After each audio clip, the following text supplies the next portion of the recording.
लग्नाच्या पहिल्याच दिवशी मला जाणीव झाली होती की माझ्या सासूबाईंसोबत मला माझ्या नणंदेलाही खुश ठेवावं लागेल. माझे पती तर माझ्यावर खूप प्रेम करतात. ते छोट्या छोट्या गोष्टींनीही आनंदी होतात. सासूबाईसुद्धा स्वभावाने खूप मऊ आहेत. खरा प्रश्न तर माझ्या नणंदेचा होता. तिचे वय 36 वर्षे झाले होते आणि अजून त्यांचे लग्न झाले नव्हते.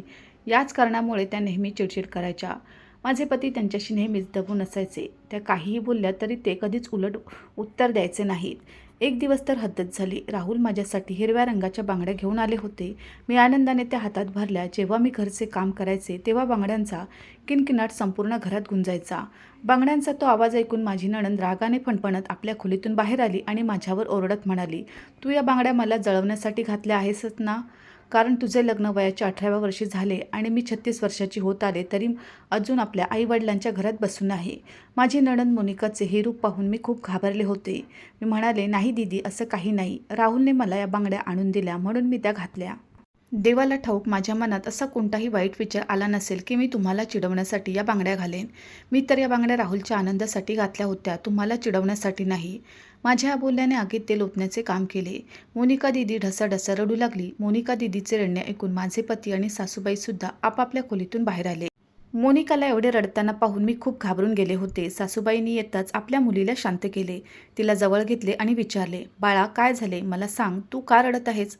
मोनिका रडत रडत म्हणाली, "आई बघ ना, ही जिया मला टोमणे मारत आहे. म्हणते की या बांगड्या मला राहुलने आणून दिल्या आहेत. तू तर आपल्या आईवडिलांच्या घरात बसून बसून म्हातारी झालीस. तुला काय माहीत सुहागाचे सुख काय असते?" मोनिका दीदीचे हे खोटे बोलणे ऐकून सासूबाईंनी माझ्याकडे जणू गिळून टाकणाऱ्या नजरेने पाहिले. मी स्वतःची बाजू मांडत म्हणाले, "नाही नाही आई, मी असे काहीही बोलले नाही. मोनिका दीदी खोटं बोलत आहे." माझे एवढे बोलणे संपते न संपते तोच मोनिका अचानक उभी राहिली आणि तिने माझ्या तोंडावर एक जोरदार थप्पड मारली. मी एकदम थक्क झाले. कधी आपल्या पतीकडे तर कधी मोनिकाकडे पाहू लागले. मोनिका दीदी ओरडली, "तुझी हिंमत कशी झाली मला खोटे म्हणण्याची?" माझे पती शांत उभे होते. त्यांनी माझ्या बचावासाठी एक शब्दही उच्चारला नाही.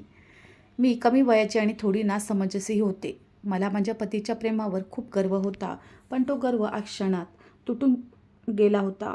मी रडत रडत माझ्या खोलीत आले. मनातून वाटत होते की हे सगळं सोडून निघून जावे आणि शेवटी मी माझ्या मनाचेच ऐकले. या वयात मुली मनानेच जास्त ऐकतात. मी माझे सामान भरायला सुरुवात केली. सामान भरताना मला अजूनही कुठेतरी आशा होती की माझे पती राहुल आत येतील आणि माझ्या नणंदेला माझ्यासमोर उभे करून सांगतील की माझ्या पत्नीची माफी माग. पण तो फक्त माझा भ्रम होता. 1 तास निघून गेला पण राहुलने खोलीत डोकावूनही पाहिले नाही. मी सामान पॅक केले आणि रागाने फणफणत खोलीबाहेर आले. माझी सासू, नणंद आणि पती एकमेकांजवळ बसून काहीतरी चर्चा करत होते. राहुलने माझ्या हातात बॅग पाहिली तर ते एकदम घाबरले आणि माझ्याजवळ आले. "तू ही बॅग घेऊन कुठे चालली आहेस?" मी रागाने म्हणाले, "मी तुमचे हे घर सोडून जात आहे. ज्या घरात माझी अब्रू नाही त्या घरात मी एक क्षणही राहू शकत नाही." माझे बोलणे ऐकून राहुल एकदम घाबरले आणि म्हणाले, "वेडी होऊ नकोस. आपण या विषयावर शांतपणे बसून मार्ग काढू शकतो." मी रागाने म्हणाले, "मला आता या घरात एक क्षणही थांबायचे नाही. मी या घरात तेव्हाच राहीन जेव्हा तुमची बहीण माझी माफी मागेल." माझे हे बोलणे ऐकून सासूबाई उठून उभ्या राहिल्या आणि म्हणाल्या, "सुनबाई, माझी मुलगी तुझ्याशी कधीच माफी मागणार नाही. आणि राहुल, तू हिला अडवू नकोस. जाऊ दे हिला. जिथे जायचे आहे तिथे जाऊ दे." सासूबाईंच्या या बोलण्यावर मला खूप आश्चर्य वाटले. मला तर वाटले होते की सासूबाई माझ्या आईसारख्या राहतील. स्वतःच्या आईचे बोलणे ऐकून राहुल काहीच बोलले नाहीत. त्याने एकदम शांतता बाळगली. मी अत्यंत तक्रारीच्या नजरेने राहुलकडे पाहिले, पण राहुलने आपल्या नजरा चोरल्या. एका पत्नीला सर्वात जास्त अभिमान आपल्या पतीच्या प्रेमावर आणि विश्वासावर असतो की पती आपल्या पत्नीचा अपमान होऊ देणार नाही. पत्नीकडे बोट दाखवणाऱ्याचा हात तोडून टाकेल. पण राहुलने माझे हृदय तोडले होते. माझ्या मनाचे 100 तुकडे झाले होते. मी विचार केला की जेव्हा राहुलच माझ्या बाजूने नाही, जेव्हा त्यांना माझ्याबद्दल प्रेमच नाही, तर मग नेहमीच या घरात माझ्यासोबत असेच घडेल. त्यामुळे या घरात थांबण्यात आता काहीच अर्थ नव्हता. मी रागाने भरलेली एक नजर राहुलवर टाकली. आपली बॅग उचलली आणि बाहेर आले. बाहेर येऊन टॅक्सी थांबवली आणि माझ्या माहेराकडे निघाले. माझे माहेर आणि सासर एकाच शहरात होते. त्यामुळे माहेरी पोचायला मला जास्त त्रास झाला नाही. घरी पोचून दरवाजा वाजवला तर दरवाजा माझ्या भावाने उघडला. माझी अवस्था पाहून भाऊ थोडा काळजीत पडला. मी पटकन भावाला मिठी मारून रडू लागले. भावाने विचारले, "काय झाले? तू का रडत आहेस?" मी म्हणाले, "भाऊ, माझ्या नणंदेने माझ्या तोंडावर मारले आहे." माझे बोलणे ऐकून भावाच्या कपाळावर आठ्या पडल्या. त्याने विचारले, "का? तिने तुला थप्पड का मारली? आणि तिची एवढी हिंमत कशी झाली?" तेवढ्यात माझी लहान बहीण कोमल आणि माझी आईसुद्धा बाहेर आल्या. आई मला आपल्यासोबत आत घेऊन गेली. मी रडत रडत सगळी हकीकत आईला सांगितली. मी म्हणाले, आई राहुल माझ्यासाठी बांगड्या घेऊन आले होते. मी त्या बांगड्या घातल्या, पण माझ्या नणंदेला ते सहन झाले नाही आणि तिने मला मारले. माझे बोलणे ऐकून भाऊ म्हणाला, त्यावेळी राहुल तुझ्यासोबत नव्हता का? त्याने आपल्या बहिणीला अडवले नाही का? मी नकारार्थी मान हलवली आणि म्हणाले, राहुल काहीच बोलले नाहीत. मी सामान पॅक करून घर सोडून येत होते तेव्हा राहुलने मला अडवण्याचा प्रयत्न केला, पण त्यांच्या आईने नकार दिला. मग तेही गप्प झाले आणि त्यांनी मला अडवण्याचा प्रयत्न केला नाही. माझे बोलणे ऐकून आईला खूप राग आला. ती मला शांत करत म्हणाली, काळजी करू नको जिया, सगळे काही ठीक होईल. तुझ्या बाबांना येऊ दे, त्यांना सगळी गोष्ट सांगते. मग ती माझी बहीण कोमलला म्हणाली, कोमल जिया दीदीला खोलीत घेऊन जा आणि तिला पाणी दे. कोमल मला खोलीत घेऊन गेली. कोमल माझ्यापेक्षा 4 वर्षांनी लहान होती. ती माझ्या आणि राहुलच्या प्रेमाची साक्षीदार होती की आम्ही एकमेकांवर किती प्रेम करतो. बेडवर बसताना कोमल म्हणाली, दीदी मी तुला सांगितले नव्हते का की जोपर्यंत तुझी नणंद तुझ्यासोबत राहील तोपर्यंत ती तुला सुखी राहू देणार नाही. तुम्ही धीर धरा. जेव्हा तुमच्या नणंदेचे लग्न होईल तेव्हा सगळे काही ठीक होईल. राहुल आणि माझी लव्ह स्टोरी 5 वर्षे जुनी होती. आम्ही एकाच शाळेत शिकत होतो. आमचे प्रेम तर लहानपासूनचे होते. राहुल 10वीत होते आणि मी 7वीत शिकत होते. 10वी नंतर राहुल कॉलेजमध्ये गेले आणि मी त्याच शाळेत राहिले, पण आम्ही दोघे फोनवर बोलायचो. शिक्षण पूर्ण झाल्यानंतर राहुलला नोकरी मिळाली, पण माझा पुढे शिकण्याचा कोणताही विचार नव्हता, म्हणून मी मध्ये शिक्षण सोडले होते. बाबांना माझ्या लग्नाची घाई झाली होती. मी राहुलला फोनवर म्हणाले, राहुल लवकरच तुमचे स्थळ पाठवा. माझे बाबा माझे लग्न करून देऊ इच्छितात आणि मी तुमच्याशिवाय इतर कोणाशीही लग्न करू शकत नाही. माझे बोलणे ऐकून राहुल म्हणाले होते, जिया मीही तुझ्यावर प्रेम करतो आणि लग्न तुझ्याशीच करायचे आहे, पण मी हतबल आहे. जोपर्यंत माझ्या दीदीचे लग्न होत नाही तोपर्यंत मी लग्न करू शकत नाही. तर तुला तोपर्यंत वाट पाहावी लागेल जोपर्यंत दीदीचे लग्न होत नाही. आणि मग याच प्रतीक्षेत 2 वर्ष निघून गेली. ते तर नशीब चांगले होते की बाबांना माझ्यासाठी कोणतेही स्थळ पसंत पडले नव्हते. तोपर्यंत मी दिवसरात्र प्रार्थना करायची की मोनिका दीदीचे लग्न लवकरात लवकर व्हावे. पण 2 वर्ष उलटली तरी मोनिका दीदीचे लग्नच होत नव्हते. आणि मग अचानक माझ्या बाबांना माझ्यासाठी एक स्थळ पसंत पडले आणि त्यांनी लग्न ठरवूनही टाकले.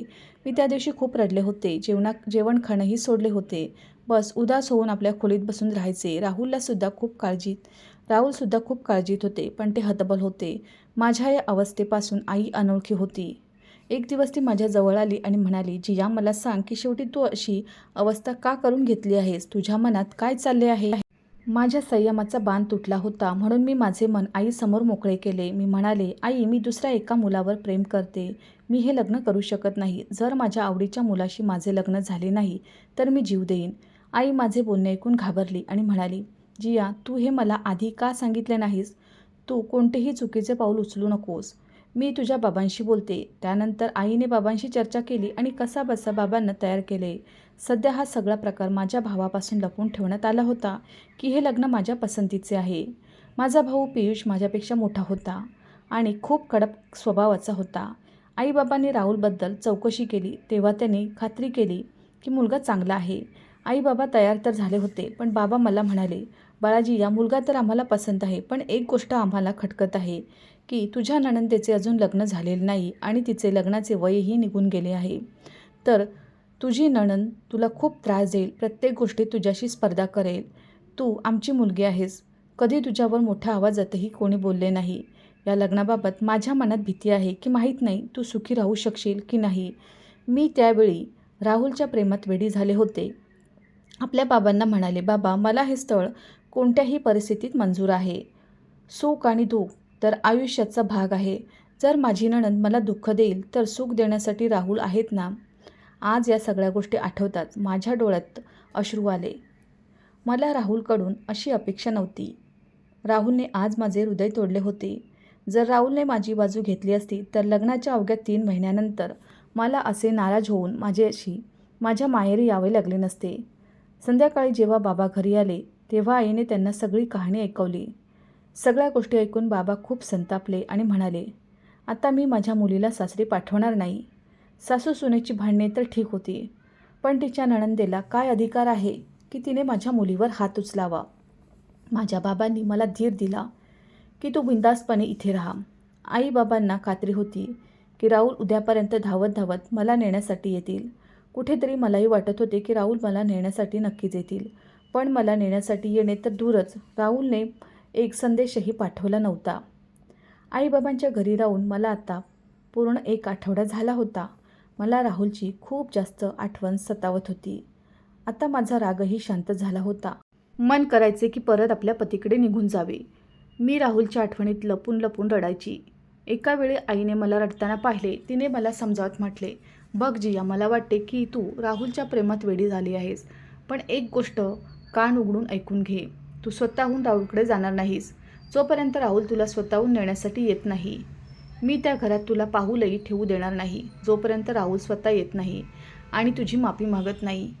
तोपर्यंत तू त्या घरात जाणार नाहीस आणि मी तुला याची परवानगीही देणार नाही की तू राहुलला तुझ्या बाजूने कोणताही कॉल किंवा मेसेज करावा." आईने मला खूप रागात सांगितले होते, त्यामुळे नाईलाजाने मी आईचे ऐकले. पण मी दिवसरात्र राहुलची आठवण काढून रडत राहायची. आता तर मला वाटू लागले होते की राहुल मला विसरून तर गेले नसतील ना. माझी सासू मला जळवण्यासाठी राहुलचे दुसरे लग्न तर करून देणार नाही ना. हे सगळे विचार ऐकून मन तडपायचे. आज रात्री मला झोप येत नव्हती. रात्रीचे 2 वाजले होते आणि मी राहुलची आठवण काढत होते. जेव्हा माझ्याने असहाय्य झाले तेव्हा मी राहुलला कॉल केला. दुसऱ्याच रिंगला राहुलने फोन उचलला. राहुलचा आवाज ऐकताच माझ्या संयमाचा बांध तुटला आणि मी रडू लागले. मी म्हणाले, "राहुल, तुला माझी आठवण येत नाही का?" दुसऱ्या बाजूने राहुल म्हणाले, "वेडी, तू असा विचार तरी कसा केलास की मी तुझी आठवण काढत नाही? अजूनही मी तुझ्याच फोटोशी बोलत होतो, तुझी आठवण काढत होतो." राहुलचे बोलणे ऐकून माझे मन विरघळले. मी जड आवाजात म्हणाले, "तर मग तुम्ही मला घ्यायला का आले नाही?" माझे बोलणे ऐकून राहुल म्हणाले, "जर घ्यायला आलो तर रिकामा हाताने परत तर पाठवणार नाहीस ना?"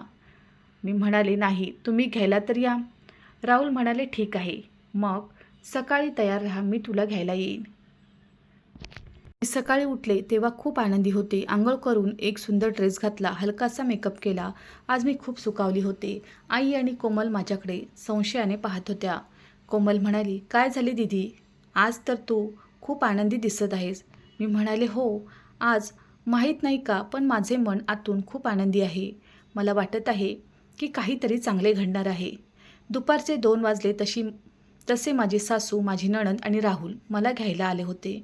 मी खूप खुश होते. माझ्या आईने राहुल, माझी नणंद आणि सासूबाईंना खूप खडे बोल सुनावले. बाबांनाही फोन केला आणि बाबांनाच हा निर्णय घ्यायचा होता की मला सासरी पाठवायचे की नाही.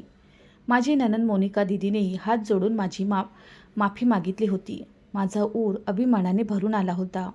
बाबांनी मला याच अटीवर सासरी पाठवले की इथून पुढे अशी कोणतीही गोष्ट घडता कामा नये. मी माझ्या सासरी पोचले होते. सासरी पोचून मला खूप जास्त आश्चर्य वाटले, कारण माझी सासू मला जमिनीवर पायच ठेवू देत नव्हती, कोणतेही काम करू देत नव्हती आणि माझी नणंदही प्रत्येक वेळी माझ्या पुढे पुढे करायची, माझ्याशी प्रेमाने बोलायची. मी विचार केला की कदाचित माझी सासू आणि नणंद बदलल्या आहेत आणि हे सगळं राहुलमुळे झाले असेल. राहुलनेच त्या लोकांना सांगितले असेल की माझ्या पत्नीची चांगली काळजी घ्या, म्हणूनच हे लोक एवढे बदलले आहेत. पण खरी गोष्ट काय होती ती तर नंतर समोर आली. एक दिवस मी भाजी चिरत होते, तेवढ्यात सासूबाई माझ्या शेजारी येऊन बसल्या आणि म्हणाल्या, "जिया, तुझ्या भाऊ पियुषचे वय काय असेल ग?" "माहीत नाही का, पण मला काहीतरी विचित्र वाटले." मी म्हणाले, "माझ्या भावाचे वय तर आत्ता 25 वर्ष आहे. माझी आई म्हणते की भावासाठी पत्नी कमी वयाची आणि खूप सुंदर घेऊन येऊ." माझे बोलणे ऐकून सासूबाईंचा चेहरा थोडा उदास झाला. मग थोड्या वेळाने म्हणाल्या, "माहीत नाही, लोकांना असे का वाटते की पत्नी पतीपेक्षा नेहमी लहानच असावी? खरं तर पत्नी जर पतीपेक्षा मोठी असेल तर दोघांमध्ये ताळमेळ जास्त चांगला बसतो." मी शांतपणे त्यांचे बोलणे ऐकत राहिले, काहीच बोलले नाही. मला गप्प पाहून सासूबाई पुन्हा म्हणाल्या, "जिया, जर मोनिका आणि पियुषचे लग्न झाले तर तुझे आणि राहुलचे नाते आणखी मजबूत होईल." मी म्हणाले, "आई, मोनिका दीदी तर पियुष भैयापेक्षा खूप मोठ्या आहेत. त्या तर त्यांच्या आईसारख्या दिसतील. सगळे लोक त्यांच्यावर हसतील." माझे बोलणे ऐकून सासूबाईंचा चेहरा रागाने लाल झाला. त्यांचं बस चालत नव्हता की माझे तोंड बंद करावे, पण त्या असे करण्यास हतबल होत्या. त्यामुळे विचार करत निघून गेल्या. सासूबाई गेल्यानंतर मी भाजी तिथेच सोडली आणि पटकन खोलीत येऊन आईला फोन केला. मी आईला सगळी हकीकत सांगितली. माझे बोलणे ऐकून आईसुद्धा हसू लागली आणि म्हणाली, "चांगले झाले जे तू तुझ्या सासूला स्पष्ट उत्तर दिले. म्हणूनच मी विचार करत होते की शेवटी ही मोनिका एवढी चांगली कशी झाली, जी घरी येऊन तुझी माफी मागत होती. आई मुलीच्या डोक्यात हीच खिचडी शिजत असणार, म्हणूनच येऊन तुझी माफी मागितली होती. म्हणूनच त्या दोघी आई मुलगी तुझ्याशी एवढे चांगले वागत आहेत." मग थोड्या वेळाने आई काही चिंतेत पडली आणि म्हणाली, पण जिया, मला भीती आहे की राहुल तुझ्यावर दबाव तर टाकणार नाही ना की मोनिका आणि पियुषचे लग्न करून दे. पण जिया, एक गोष्ट स्पष्ट ऐकून घे की पियुष कधीही या नात्यासाठी तयार होणार नाही. त्यामुळे कोणतीही आशा घेऊन आमच्या घरी येऊ नकोस. मी आईला धीर दिला की आई, काळजी करू नकोस, असे काही होणार नाही. मी आईला धीर दिला होता, पण आतून मीही घाबरले होते की जर खरंच राहुलने माझ्यावर दबाव टाकला तर मग मी काय करीन? पती की भाऊ या दोघांमधून कोणाची निवड करीन? मी हा सगळा विचार करत होते. तेवढ्यात माझ्या दरवाजाजवळ कोणीतरी थाप मारली. मी दरवाजा उघडला तर माझी सासू चमकत्या चेहऱ्याने माझ्यासमोर उभी होती. आनंद त्यांच्या चेहऱ्यावरून ओसंडून वाहत होता. त्या आनंदाने म्हणाल्या, जिया, तू मोनिकासोबत मार्केटला जाऊ शकशील का? मी म्हणाले, हो जाईन तर खरी, पण नक्की काय झाले आहे? मार्केटला काय जायचे आहे? माझी सासू म्हणाली, खूप आनंदाची गोष्ट आहे. आज संध्याकाळी मोनिकाचे लग्न आहे. बस म्हणूनच काही महत्त्वाचे सामान मार्केटमधून आणायचे आहे. मी तर आपल्या सासूचे बोलणे ऐकून थक्क झाले आणि म्हणाले, कोणासोबत आहे लग्न? माझे बोलणे ऐकून सासूबाई म्हणाल्या, बस देवाने माझ्या मुलीचे नशीब उघडले. संध्याकाळीच लग्न आहे, तर तू मोनिकासोबत मार्केटला जा आणि एक चांगला लेहंगा तिला घेऊन दे. सासूबाई निघून गेल्या आणि मी तिथेच तोंड उघडे ठेवून उभी राहिले. मला आश्चर्य वाटत होते की हे सगळे नक्की काय चालले आहे. मग मी हा विचार करून डोके झटकले की चला, चांगलेच झाले. हे संकट माझ्या डोक्यावरून टळले आणि माझ्या आयुष्यातील अडचण दूर झाली. मी मोनिका दीदीसोबत बाजारात गेले. मोनिका दीदीने गुलाबी रंगाचा एक खूप सुंदर लेहंगा पसंत केला. मी संभ्रमात होते. मी विचारले, दीदी, अगदी दुपारपर्यंत तर आई तुमच्या लग्नावरून काळजीत होत्या, मग अचानक हे स्थळ कसे आले? आणि नवरदेव कोण आहे? लग्नाची तयारी कुठे आहे? माझे बोलणे ऐकून मोनिका दीदी थोडी चिडली आणि म्हणाली, तुला काय करायचे आहे? नवरदेव कोण आहे ते जाणून? लग्न आहे ना, बस तू शांत राहा आणि घरात कोणालाही काही सांगू नकोस. आम्ही दोघी घरी आलो. मोनिका दीदी आपल्या खोलीत गेली. मी सासूबाईंना विचारले, आई, तुम्ही राहुलला फोन करून सांगितले की नाही? राहुल ऑफिसमध्ये आहेत, त्यांना बोलवून घ्या ना. आपल्या बहिणीच्या लग्नात ते कसे असतील? माझी सासू म्हणाली, आता तुला माझी शपथ आहे, राहुलला काहीही सांगू नकोस. एकदा माझी मोनिकाची पाठवणी झाली की नंतर मी राहुलला स्वतःच सांगून देईन. मी म्हणाले, पण आई, असे कसे होऊ शकते? राहुल यांच्याशिवाय लग्न कसे होऊ शकते? माझे बोलणे ऐकून सासूबाई म्हणाल्या, तू तर ओळखतेस, राहुल असाच आहे. तो प्रत्येक गोष्टीत 100 प्रश्न विचारत बसतो. असे नको व्हायला की हे स्थळही हाताने निघून जाईल. मी विचारले, आई, मग वरातीची काय व्यवस्था असेल? सासूबाई म्हणाल्या, तू काळजी करू नकोस. बस जाऊन मोनिकाला तयार कर. मला खूप चांगला मेकअप करता यायचा. मी मनापासून मोनिका दीदीचा मेकअप केला. माझी इच्छा होती की मोनिका दीदी एवढी सुंदर दिसावी की तिचा नवरदेव तिला पाहताच तिच्यावर फिदा व्हावा आणि ती कधीच परत आमच्या घरी येऊ नये, जेणेकरून माझ्या आयुष्यात सुख शांती कायम राहील. मेकअप केल्यानंतर मोनिका दीदी सुंदर तर दिसत होती, पण ती नेहमी उदास आणि चिडचिड करायची. त्यामुळे स्वतःकडे लक्ष देत नव्हती. माझ्या सासूने पाहिले तर त्या खूप खुश झाल्या. त्यांनी मला खूप सारे आशीर्वाद दिले आणि म्हणाल्या, आता जाऊन तू सुद्धा तयार हो. मी खोलीत आले. एक सुंदर सूट घातला, मेकअप केला आणि तयार झाले. मीच माझे सगळे दागिनेही घातले होते. मी खूप सुंदर दिसत होते. तयार होऊन मी जशी खोलीबाहेर पडणार तेवढ्यात हे पाहून थक्क झाले की माझा दरवाजा बाहेरून बंद होता. मी जोरजोराने दरवाजा वाजवू लागले, पण कोणीच दरवाजा उघडला नाही. जेव्हा दरवाजा वाजवून आणि आवाज देऊन मी थकले, तेव्हा बेडवर बसून राहिले. जवळजवळ 2-3 तासानंतर दरवाजा उघडला आणि समोर राहुल उभे होते. राहुल माझ्याकडे पाहून हसू लागले आणि म्हणाले, सगळे ठीक आहे ना? एवढी तयार होऊन कुठे चालली आहेस? तेवढ्यात माझी सासूबाईसुद्धा आल्या होत्या. मी माझ्या सासूला रागाने म्हणाले, आई, माझा दरवाजा बाहेरून कोणी बंद केला होता? माझे बोलणे ऐकून सासूबाई एकदम घाबरल्या आणि म्हणाल्या, राहुल बेटा, मला तुझ्याशी एक महत्त्वाची गोष्ट बोलायची आहे. मग सासूबाई म्हणाल्या, राहुल बेटा, आज मोनिकाचे खूप चांगले स्थळ आले होते. मुलगा माझ्या ओळखीचा होता, म्हणून मी लगेच एका मंदिरात घेऊन जाऊन त्यांचे लग्न लावून दिले आणि तिला निरोपही दिला. आणि हो सुनबाई, मला तर असं वाटले होते की तू मोनिकाच्या लग्नात येऊ इच्छित नाहीस, पण आता मला माहीत पडले की तुझा दरवाजा कोणीतरी बाहेरून बंद केला होता. कदाचित एखाद्या मुलाची खोडी असेल. इकडे माझी सासू मला या गोष्टी सांगत होती आणि तिकडे राहुलचे तोंड उघडेच राहिले होते. राहुल म्हणाले, आई, ही काय पद्धत आहे? मी जिवंत होतो, मेलो नव्हतो आणि याच शहरात होतो. कमीत कमी मला एक फोन करून बोलून तर घ्यायचे. दोघे आई मुलगा आपापसात वाद घालत होते. तेवढ्यात माझ्या आईचा फोन आला. आई म्हणाली, जिया, तुझा भाऊ पियुष माहीत नाही कुठे निघून गेला आहे. खूप वेळापासून काहीच पत्ता नाही. तुमच्याकडे तर नाही ना आला? मी म्हणाले, नाही आई, इकडे तर नाही आला भाऊ. मी फोन ठेवून दिला. आमच्या घरात विचित्रच वातावरण झाले होते. राहुल आपल्या आईवर नाराज होते. त्याने जेवणही केले नाही. सकाळी तसेच उठून ऑफिसला निघून गेले. दुपारी माझी सासू म्हणाली, मी मोनिकाच्या सासरी जाऊन येते, बघते माझी मुलगी कशी आहे. मी म्हणाले, आई, मलाही सोबत घेऊन चला. मलाही मोनिकाच्या पतीला आणि मोनिकाचे घर पाहायचे आहे. माझे बोलणे ऐकून सासूबाई रागाने म्हणाल्या, खबरदार, जर आजच्या नंतर ही गोष्ट तुझ्या तोंडावर आणलीस तर. आजच्या नंतर तू कधीही मोनिकाच्या घरी जाण्याची गोष्ट बोलणार नाहीस. जर तू पुन्हा अशी गोष्ट केलीस तर मी तुला घटस्फोट देऊन टाकेन. मी आपल्या सासूचे बोलणे ऐकून खूप जास्त घाबरले. मी आपल्या मनात विचार केला की मला काय पडले आहे जे मी गोष्ट पुन्हा पुन्हा माझ्या तोंडाने म्हणेन. पण मी खूप जास्त काळजीत होते. शेवटी माझ्यासोबत असे का होत होते? त्यांनी आतापर्यंत या लग्नाला रहस्य का ठेवून घेतले होते? मला काहीच सांगितले नव्हते. आणि राहुल नाही, भावाच्या बातमीसाठी मी माझ्या आईला फोन केला. तेव्हा आईने सांगितले की माहीत नाही, हा मुलगा रात्रभर उनाडक्या करून आता परत आला आहे. भाऊ सुखरूप आहे हे जाणून मला आनंद झाला आणि मी फोन ठेवून दिला. पण अजूनही मी मोनिका दीदीबद्दलच विचार करत होते. आधी तर मोनिका दीदीच्या लग्नासाठी प्रार्थना करायची, पण आज या लग्नाने मी खुश नव्हते. माहीत नाही का, पण माझे मन एका विचित्र भीतीने धडधडत होते. हळूहळू वेळ पुढे सरकली आणि मोनिका दीदीच्या लग्नाला 2 वर्षे झाले. पण अजूनही मला आणि राहुलला माहीत नव्हते की मोनिका दीदीचे लग्न कुठे झाले आहे. एका दिवशी मी माझ्या खोलीत बसले होते. तेवढ्यात सासूबाई आपल्या खोलीत व्हिडिओ कॉलवर कोणाशी तरी बोलत होत्या. मला मोनिका दीदीचा आवाज ऐकू आला, म्हणून मी हळू सासूबाईंच्या खोलीच्या बाहेर जाऊन उभी राहिले. सासूबाई म्हणाल्या, बेटा मोनिका, तू काळजी करू नकोस. जियाला काहीच माहीत नाही, राहुललाही काही माहीत नाही.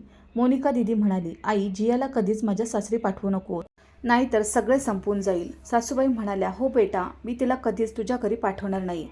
सासूबाई फोनवर मोनिका दीदीच्या घराचे दृश्य पाहत होत्या. मोनिका दीदी कॅमेरा फिरवून आपले घर दाखवत होती. मोनिका दीदीच्या मागे तिचे पती उभे होते. मागे आणखी एक व्यक्ती येऊन उभी राहिली आणि जेव्हा मोनिका दीदीच्या त्या पाहुण्यावर माझी नजर पडली तेव्हा माझे होश उडाले. मी पटकन धावत आपल्या खोलीत आले. एका चादरीने स्वतःला लपवले आणि सासूबाईंची नजर चुकून घराबाहेर पडले. मी माझ्या आईच्या घरी आले आणि माझ्या आईला मिठी मारून ढसाढसा रडू लागले. माझी आईही काळजीत पडली. म्हणाली, काय झाले जिया, तू एवढी का रडत आहेस? पुन्हा राहुलशी भांडण झाले का? मी म्हणाले, नाही आई, बाबा कुठे आहेत? बाबांना बोलवा, मला बाबांशी बोलायचं आहे. पण गोष्ट काय आहे शेवटी सांग तर खरी. तुला बाबांशी काय बोलायचे आहे? मी काहीच बोलले नाही आणि शांत बसून राहिले आणि बाबांच्या येण्याची वाट पाहू लागले. बाबा घरी आले तर मी रागाने ओरडले, का बाबा, तुम्ही असे का केले? तुम्ही माझ्या आईला धोका का दिला? माझे बोलणे ऐकून बाबा थक्क झाले आणि म्हणाले, मी तुझ्या आईला कोणताही धोका दिला नाही. शेवटी काय गोष्ट आहे? मी म्हणाले, मी व्हिडिओ कॉलवर पाहिले आहे. माझी नणंद मोनिकाच्या घरात तुम्हीच होतात. याचा अर्थ माझी नणंद मोनिकाशी तुम्हीच लग्न केले आहे. माझे बोलणे ऐकून आईच्या डोक्यावर जणू आभाळ कोसळले. ती तिथेच सोप्यावर कोसळली. माझे बोलणे ऐकून बाबाही घाबरले. ते आईला समजावू लागले, आधी माझे बोलणे तर ऐकून घे, मला काही सांगण्याची संधी तर दे. मी रागाने म्हणाले, बाबा, आता सांगण्यासारखे उरलेच काय आहे? तुम्ही सगळे काही उद्ध्वस्त केले. बाबा जड आवाजात म्हणाले, मी जाणतो जे काही झाले ते मी चुकीचे केले, पण मी हतबल होतो. मी काय करतो? पण जसा तू विचार करत आहेस तसे अजिबात नाही. मी मोनिकाशी लग्न केलेले नाही. बाबांचे बोलणे ऐकून मी रागाने किंचाळले, तुम्ही खोटे बोलत आहात. मी मोनिकाच्या मागे तुम्हालाच पाहिले होते. व्हिडिओ कॉलवर तुम्हीच होतात. माझे बोलणे ऐकून बाबा म्हणाले, हो, व्हिडिओ कॉलवर मीच होतो, पण मी माझ्या मुलाला आणि सुनेला भेटायला गेलो होतो. मोनिका माझी सून आहे. मी पियुष आणि मोनिकाचे लग्न लावून दिले आहे. बाबांच्या मुखातून ही गोष्ट ऐकून माझ्या आणि आईच्या डोक्यावर आभाळ कोसळले. आम्ही काही वेळ तर काहीच बोलू शकलो नाही. खूप वेळानंतर माझ्या तोंडातून आवाज निघाला, बाबा, तुम्ही हे काय म्हणत आहात? तुम्ही असे का केले? कमीत कमी दोघांचा जोड तरी पाहायचा होता. बाबा म्हणाले, वय काही मायने ठेवत नाही, बस पती-पत्नी अंडरस्टँडिंग चांगली असावी. माझ्या मुलाला मी ओळखतो, तो खूप चांगला आहे. पण मोनिकासुद्धा खूप चांगली आहे. ती मनाची खूप चांगली मुलगी आहे. ती चिडचिड करायची, तुझ्याशी वाद घालायची, कारण तिचे लग्न होत नव्हते आणि तिचे लग्नाचे वय निघून चालले होते. बाकी ती खूप चांगली आहे. त्या दिवशी जेव्हा तू तुझ्या आईशी फोनवर बोलत होतीस तेव्हा मी ऐकले होते. मला मोनिकावर आणि तुझ्या सासूवर खूप दया आली. मी मंदिरात दोघांचे लग्न लावून दिले आणि घरात कोणाला काही सांगितले नाही. वाटले होते वेळ आल्यावर सांगेन, पण जिया बेटा विश्वास ठेव. जरी मोनिकाचे वय पियुषपेक्षा जास्त असले तरी ती खूप चांगली मुलगी आहे. पियुषलाही आपल्या निर्णयावर कोणताही पश्चाताप नाही. दोघे पती पत्नी आपापसात खूप प्रेमाने राहतात. बाबांच्या सगळ्या गोष्टी ऐकल्यानंतर आई तर जोरजोराने रडू लागली होती आणि मी सुद्धा बाबांवर खूप रागावले होते. बाबांनी असे करायला नको होते. जसजसे करून मी आईला शांत केले. हळूहळू नाईलाजाने का होईना सगळ्यांनी या नातेचा स्वीकार केला, पण कदाचित मनापासून नाही. कारण अजूनही माझ्या आईने मोनिकाशी बोलणे केले नव्हते आणि ना तिला आपल्या घरी येऊ दिले होते आणि मी सुद्धा मोनिकाशी बोलत नव्हते. राहुलला जेव्हा हे सगळे समजले तेव्हा आधी तर त्यांना खूप जास्त आश्चर्य वाटले, पण त्यांच्या चेहऱ्यावर आनंद झळकला. पण या नात्याने मी अजिबात खुश नव्हते आणि ही गोष्ट मी राहुलला सांगूनही दिली होती. राहुल म्हणाले, आता जे झाले ते विसरून जा जिया. बघ, आता चांगली गोष्ट ही झाली की मोनिका दीदीचे लग्न झाले आहे. आता तुझ्या आयुष्यात तुला कोणीही त्रास देणार नाही. राहुलच्या बोलण्यावर काहीच उत्तर दिले नाही आणि उदास मनाने येऊन आपल्या बेडवर झोपले. जे काही व्हायचे होते ते तर होऊन गेले होते. आता आपण यात काहीच करू शकत नव्हतो.